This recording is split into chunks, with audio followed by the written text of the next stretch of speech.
Cuando pensamos en cómo llegaba la música estadounidense a España en los años 50, 60, tendemos a creer que la puerta de entrada eran las bases militares. Y bueno, sí, es verdad que por ahí llegaban discos de rock and roll, de folk, de blues, discos que sonaban en las fiestas de los cuarteles y en los programas de radio de aquellos militares, pero su difusión raramente pasaba de ahí, de ese entorno de las bases.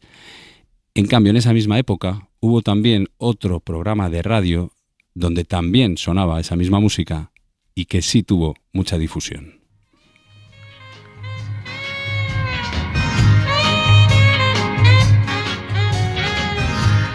Hola, bienvenidos. Aquí comienza una travesía por el firmamento de la buena música.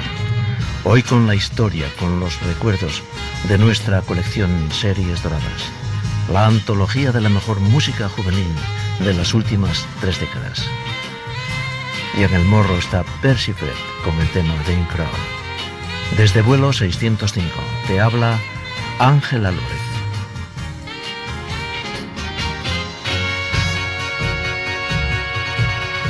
Ese programa era el vuelo 605 de Ángel Álvarez.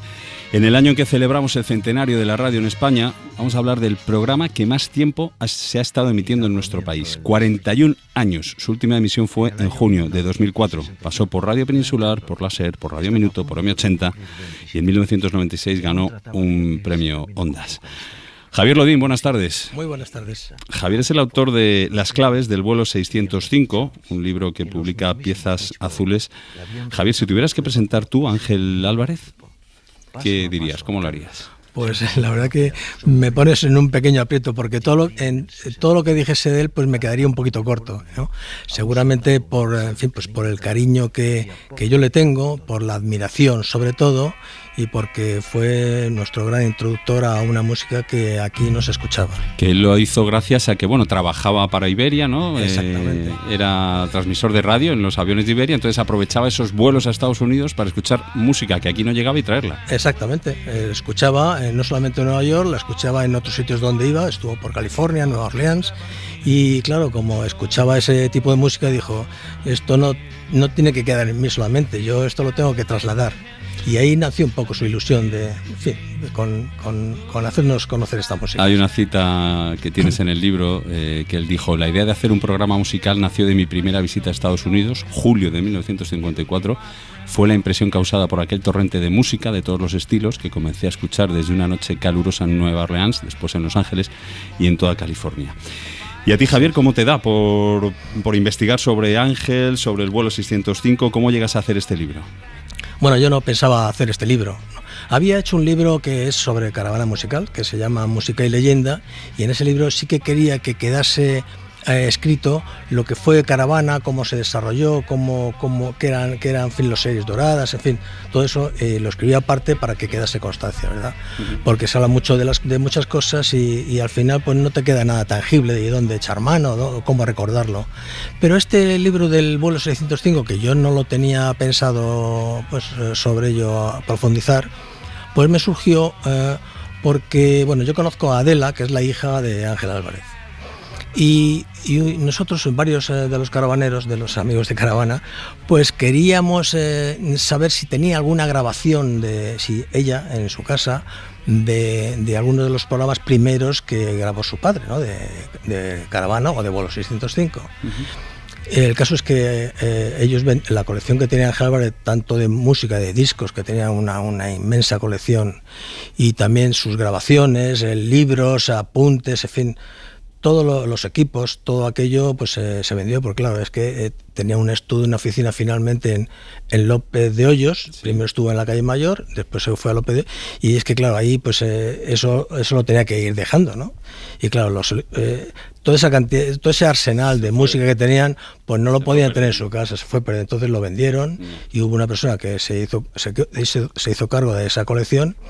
Y ahí quedó, ¿no? Y nosotros perdimos la pista de todas esas primeras grabaciones, porque nosotros, a medida que somos mayores, nos hacemos un poco pues coleccionistas, ¿no? Aparte de que, en fin, pues tenemos nuestras rarezas, nos gusta un poco recordar lo que nos hizo felices cuando éramos jóvenes, ¿no?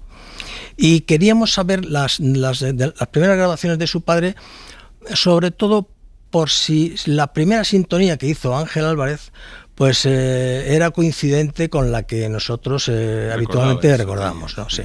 Pero claro, yo me di cuenta de que efectivamente las sintonías empiezan de una forma y luego se van modificando un poco, ¿sabes? Sobre la misma base la van... Oye, ¿y qué ocurre si metemos esto o si metemos esto otro? Y al final la primera sintonía no es igual que la que, aunque parezca, que la que luego quedaba, ¿no? Y entonces la hija me dijo que no tenía esas cintas, porque claro, pues primero las vendieron y segundo, pero sí que tiene cintas sí que tenía cintas, casetes del vuelo, de programas. De programas del vuelo 605. De hecho, este libro surge después de que hayas revisado más de 150 cintas de cassette. Más de 159 cintas. Yo tengo 200 y pico. Con programas del vuelo de del vuelo 605 de Ángel Álvarez, exactamente. Y claro, a medida que las escuchaba, pues iba pues descubriendo cosas. Te ibas animando. Y esas cosas que iba descubriendo al mismo tiempo que me iba ilusionando y sobre todo iba disfrutando, escuchándole a él la cantidad de cosas y información que transmitía por sus programas. Y luego además, pues como es natural, la música que ponía, pues, al final es todo un conjunto que me hizo pues pasármelo bien mientras escribía un libro que iba descubriendo cosas cada día, ¿no? Que algún oyente estará pensando, pues vaya curro que se ha pegado Javier. Y otros como yo, pues estamos pensando, vaya lujo. Para mí no era, exactamente, era un lujo. Javier, sí. De poder recuperar cosas como esta que estaban en esas cintas. Sí.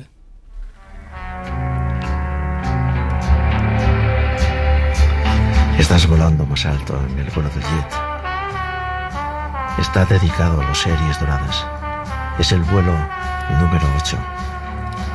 Y hablando de Inglaterra, los Rolling Stones atravesaban en aquellos días sus mejores momentos, ya enfrentados abiertamente con sus antiguos amigos, los Beatles. Los Rolling, aún con su formación original, con el imprevisible Brian Jones, acumulaban éxitos con aquel sonido combativo, más inspirado en las esencias del rhythm and blues. El binomio Jagger-Richard se confirmaba como el segundo gran equipo de autores británicos, y canciones como Quítate de mi nube se convertía en fenómeno colectivo de multitudes.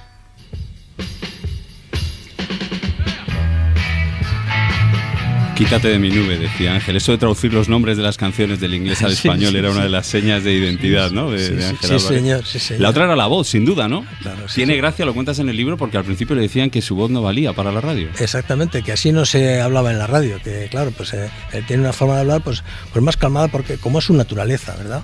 Y pero, eso claro, fue cambiando, ¿no? Fue cambiando. Y al principio intentó hablar un poquito, yo creo que como más o menos le sugerían, ¿no? Oye, aquí hay que ser un poquito como con más chispa, quizá, ¿no? Uh-huh. Pero luego él volvió a sus esencias, a hablar como él le pide su cuerpo, ¿no? Que hable. Y efectivamente, hablando de esa forma, fue como se distinguió de todos los demás. La marca de Ángel Álvarez. Exactamente, su voz, su pausa y su dicción, en fin, tono. Yo creo que da gusto oírle a este hombre, ¿verdad? Desde luego. Otra de las marcas de la casa, de señas de identidad del vuelo, y haces hincapié en el libro, esto eran los guiones, ¿no? Y ahí aparece Carlos Domínguez, Charlie, figura clave también en el programa, ¿no? Así es. ¿Cómo fue? ¿Le has entrevistado? ¿Has estado con él, no? Estuve con él, claro que sí. Le conocía yo de todos modos, sí. Uh-huh. ¿Qué tenía de especial su forma de escribir guiones? Las introducciones, le dedicas un capítulo también. Sí, realmente este es un libro en el que lo que llama mucho la atención son los guiones, porque es lo que más se desconoce de los programas de Ángel Álvarez. Es decir, cómo hablaba de esa forma, pues al final te acostumbras, ¿no? Pero las cosas que decía... Él no tenía tiempo de escribirlas porque él estaba constantemente viajando, ¿verdad? Uh-huh. Y él necesitaba una persona que le hiciese contar cosas, porque él siempre decía que la gente quiere saber. O sea, eso de que el programa empieza sonar una canción tras otra, pues a él no le convencía mucho. Él quería contar cosas. Y esas cosas que contaba las escribía en unos guiones maravillosos Carlos Domínguez. Carlos Domínguez fueron los primeros tiempos, estuvo con él al principio de Caravana, Rafael Rever, Carlos Domínguez, unos poquitos más, y se reunían con mucha frecuencia con él. Entonces ahí surgió la idea de, bueno, ¿por qué no hacemos unas listas? A Rafael Rever le gustaba hacer las listas, ¿no? Y otro decía, bueno, pues alguien que me escriba un poquito los guiones y tal, y sobre la marcha. Y así fue empezando la cosa, de esta forma un poquito rudimentaria, ¿no? Uh-huh. Pero que al final... Aficionados, porque no eran profesionales. Claro. No eran profesionales, ninguno de ellos, ¿no? Claro. Luego se hicieron profesionales, ¿no? Tú habrás conocido a Rafael, pero bueno, realmente lo que fueron mejorando fueron los guiones. Y los guiones que hay, yo es que me sorprendían lo completos que eran. ¿Cómo podía sacar esa información Carlos Domínguez en aquellos tiempos? Porque claro que no había internet. No había Google como ahora. Exacto. Entonces yo le pregunté, digo Carlos, ¿y cómo te las arreglabas para hacer todo esto?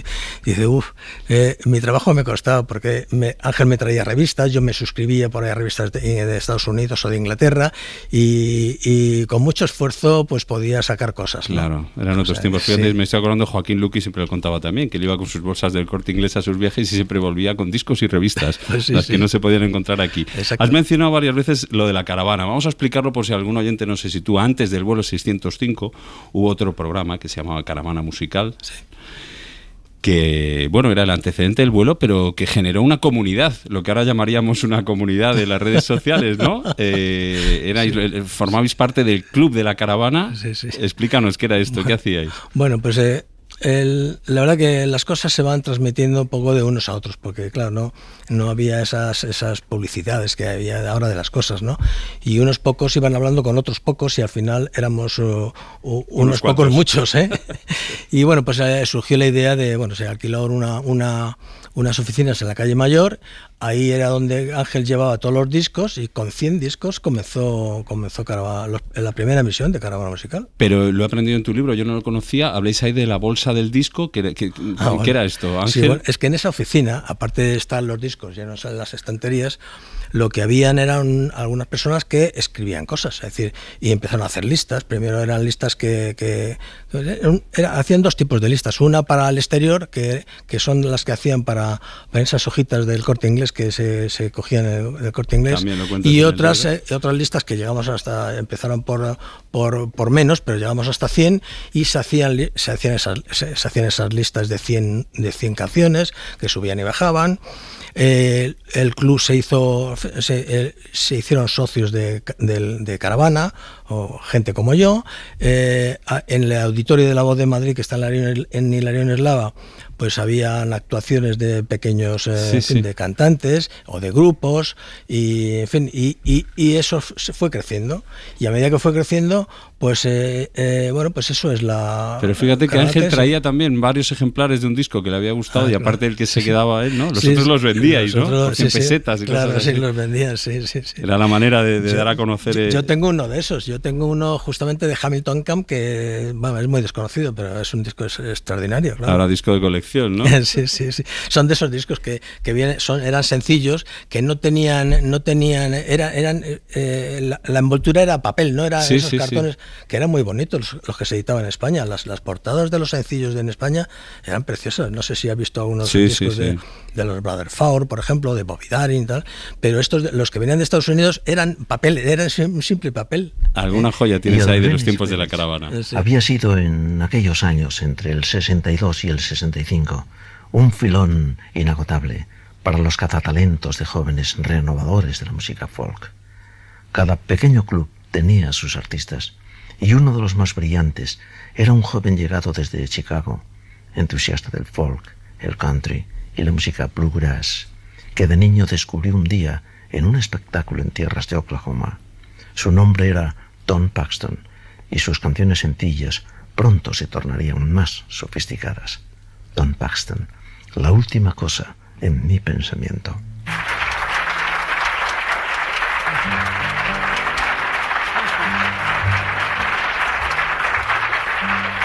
Thank you.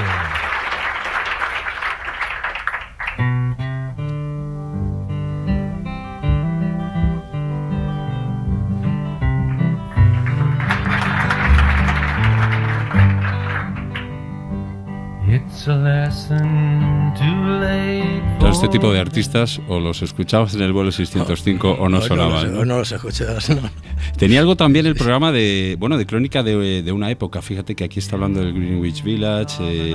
También hubo algún incidente con la censura, ¿no? con Serrat tuvieron algún problema, con Lluís Llach, que está en algún guión de los que comentas. Sí, porque hubo un tiempo en que en España la censura funcionaba, sin contemplaciones, ¿verdad? Sí. Y bueno, pues a veces, con las canciones o con los discos también sucedía lo mismo. Fíjate, hablabas ahora de ese ejemplar que tienes de colección. Ángel, sale también en el libro, era partidario de los vinilos, ¿no? Y de las grabaciones analógicas. Sí, le encantaban, ¿Hay algún programa en el que él avisaba, este programa se ha realizado íntegramente? Sí, señor, así es. ¿Con vinilos? Qué bien te acuerdas, sí, señor. Ni un solo compacto se ha usado para este programa. Hablabas de la caravana y has mencionado a Rafael Rever. Claro, Rafael Rever estuvo en ese club, sale de allí, es, digamos, el creador o uno de los creadores de la fórmula de las radiofórmulas, ¿sí?, aquí en España. Sí. El Vuelo convivió con las radiofórmulas. Sí. Aunque era la propuesta contraria, ¿no? Sí, estaban un poco en las antípodas. Realmente no tenían nada que ver. Pero es que Rafael Rever era lo que él buscaba, era lo que él quería. O sea, él, yo creo que sin darse mucha cuenta, llegó a descubrir una forma que los discos, a medida que iban sonando y cuantas más veces sonaban mejor, pues los convertía en éxitos realmente, ¿no? Y el mundo de Rafael Rever era un poco más un mundo nacional. Aunque también ponía, en realidad, de hecho el primer número uno que sacó en su top 40 de Rafael Rever fue uno de los de Mamas and the Papas, que era Monday, ¿no? Un 18 de julio del 66, me parece que fue. ¿Te acuerdas de la fecha? 18 de julio, que sí. Sí, la fecha es fácil de recordar. Pero realmente las canciones que se ponían, que usaban en caravana, eran sobre todo de estadounidenses. O sea, en España había muy pocos cantantes que llegaron a tener 6 doradas en caravana, aunque sí que los hubo. Por ejemplo, Joan Manuel Serrat, por ejemplo, también estuvo los Relámpagos también, sí. En fin, hay unos cuantos. Oye, no sé si preguntarte esto, después de escuchar, claro, más de 150 cintas del Vuelo, no sé si te quedan ganas de seguir escuchando la radio. ¿Sigues escuchando la radio musical? ¿Sabes lo que ocurre? Que como tengo tanta música yo en mi casa por oír, pues la radio la escucho poco, ¿no? Eso sí, cuando viajo, en todo caso sí que la pongo, ¿no? Aunque también llevo yo mi propia selección musical. Sí. y me temo que no es Spotify. No, pero el Spotify, a propósito del Spotify, las cosas, los nuevos inventos tienen muchas ventajas. Sí. Por ejemplo, en este libro, no sé si te habrás los códigos QR. Exacto. Por ejemplo, en cada capítulo, en este código QR, lo escaneas y te salen una serie de canciones que son las canciones de las que yo hablo, de que las acompañan que se hablan, la lectura. Exactamente, con lo cual, si tienes curiosidad porque además tienes todos los comentarios que hacía Ángel en el programa, estás escuchando las canciones y leyendo los comentarios que hubiera hecho Ángel a estas canciones. A mí me parece que esto es una experiencia interactiva muy interesante, la verdad. Y una última cosa, me comentabas antes, esto del recuerdo de Caravana Musical, ¿seguís en contacto los seguidores de aquel Club Caravana? ¿Seguís haciendo encuentros? Sí, somos incorregibles. Nosotros somos incorregibles. Mira, nosotros, bueno, en Caravana somos muchos, ¿verdad? Uh-huh. Pero hacemos varias reuniones, una vez al mes, 8 o 10 personas que nos hemos hecho un poquito coleccionistas, ¿no? Nos intercambiamos muchos discos y tal, y hacemos un almuerzo y hablamos de música. Pero luego, aparte de esto, que es un poco lo que nos permite estar en contacto constantemente, pues todos los años lo que sí que queremos y lo hacemos, es celebrar un aniversario de la aparición de Caravana. Caravana nació un 24 de abril del 60 y todos los meses de abril, no siempre coincide el 24, pero hacemos un almuerzo de aniversario donde conversamos todos, donde, por ejemplo, pues como en este año, pues va a venir una persona, un viejo caravanero que tocaba en un conjunto que se llama Memphis y va a cantar unas canciones conocidas por todos, ¿no? Lo que Caravana ha unido, o el vuelo 605 ha unido, que no lo separa el tiempo. Eso es.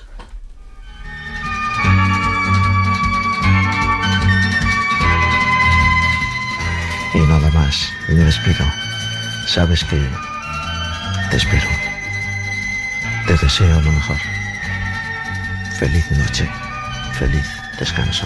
Javier Lodín, autor de Las claves del vuelo 605, publicado en Piezas Azules. Gracias por la conversación y gracias también por darnos la oportunidad de recuperar y recordar tantos buenos ratos de radio. Muy bien, pues gracias a vosotros.